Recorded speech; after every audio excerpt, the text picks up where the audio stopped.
Ciao a tutti,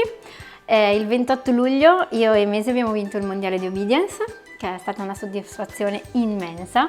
e quindi ho fatto un post sui social dove davo la possibilità alle persone di farmi qualche domanda o di soddisfare qualche curiosità, visto il grandissimo risultato che abbiamo ottenuto. Quindi risponderò ad alcune delle vostre domande, se poi ne avete di altre potete metterle nei commenti e cercherò di rispondere a tutti. Volevo chiederti quanti anni ha Mesi, e vabbè, a quello abbiamo già risposto in qualche altro video, comunque ne ha 4. Quanti allenamenti fate alla settimana e come fai a rimanere così concentrata dopo una trasferta così lunga, oltre all'ansia da prestazione da gestire? Allora, quanti allenamenti fate alla settimana? Dipende, nel senso che quando... cioè in vista del mondiale, quindi nei 10 giorni che abbiamo fatto quando siamo arrivati là, ci siamo ovviamente allenati tutti i giorni. Dalla fine delle selezioni ho fatto una settimana di pausa per alleggerire un po' il cane dal carico di lavoro e poi mi sono sostanzialmente allenata quasi tutti i giorni, mantenendo però 2 giorni di scarico. Cioè di solito diciamo che la mia routine è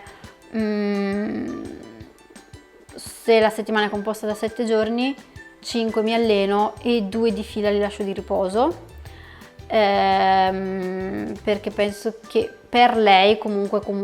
diciamo che ogni cane è diverso, però diciamo che ho visto che lei è un cane che risponde bene se la lascio anche un po' tranquilla, quindi se alterno momenti di allenamento dal lunedì ad esempio al venerdì, anche lì suddividendo non so, allenamento da gara, allenamento singolo, allenamento check di routine degli esercizi, e poi faccio sempre un paio di giorni di scarico. A volte se vedo che il cane è particolarmente stanco, che può succedere soprattutto col caldo, i giorni di scarico magari li aumento un attimino, quindi magari posso farne anche 3, dipende un po' al momento, o magari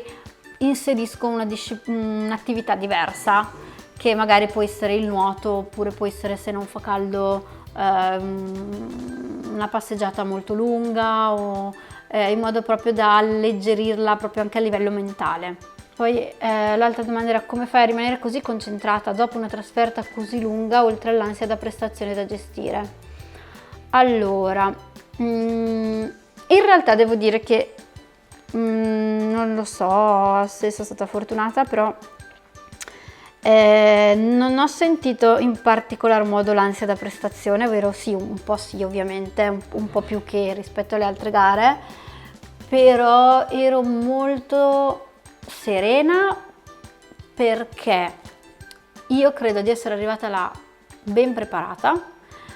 e proprio con la serenità di dire: io tutto quello che potevo fare l'ho fatto, nel senso che l'ho provata, l'ho testata su 1000 ambienti, lei mi ha dato comunque la conferma di essere un gran cane super mega affidabile. Avevo un team cioè il team Italia di quest'anno era veramente tanta roba, super affiatato, super preparato, super competente, quindi avevo proprio quel tipo di fiducia che si ha quando dici: bon, io tutto quello che potevo fare l'ho fatto, sono arrivata preparata al meglio di quelle che potevano essere le mie capacità, quindi serena. Questo mi ha garantito serenità, una serenità per poter fare una gara anche così importante, sempre poi ovviamente con un po' di ansia da prestazione, che è normale, dell'aspettativa di comunque nel momento in cui ero lì passa un po' in secondo piano quello che è il fare bene per te stesso. Cioè durante l'anno sostanzialmente se tu fai una gara la fai perché a livello individuale e un po' egoista vuoi vincere, vuoi far bene, vuoi far vedere che col tuo cane sei bravo, fai bene. Quando poi fai le selezioni, cioè anch'io le selezioni le ho sempre fatte in un'ottica di dire: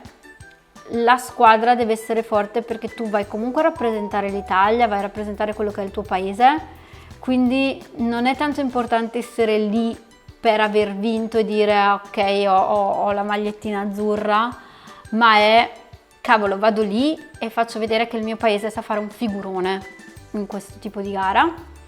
Quando poi se l'ha il mondiale, l'ansia da prestazione diventa cavolo, sono qua a rappresentare il mio paese, a rappresentare l'Italia, voglio proprio fargli fare bella figura. Quindi diciamo che la tua parte egoista individuale di Handel viene un po' a mancare e hai un po' il peso di dire voglio che il mio paese faccia una bellissima figura, vogliamo far vedere quello che sappiamo fare, che insomma ce la possiamo giocare, che siamo competitivi, che siamo forti. E questo crea un po' di ansia da prestazione da quel punto di vista, non tanto mia per le mie capacità individuali, quanto proprio perché sei orgoglioso e vuoi far vedere che insomma l'Italia non è seconda a nessuno, in questo caso poi in particolare è stato vero. Spero di aver risposto a tutte le domande, anche se in maniera un po' generale. Se ne avete delle altre potete lasciarle, potete rispondere in un commento, lasciarle nei commenti sotto il video. E stiamo preparando dei contenuti, un programma che sia un pochino più specifico e che racconti al meglio in maniera un pochino più dettagliata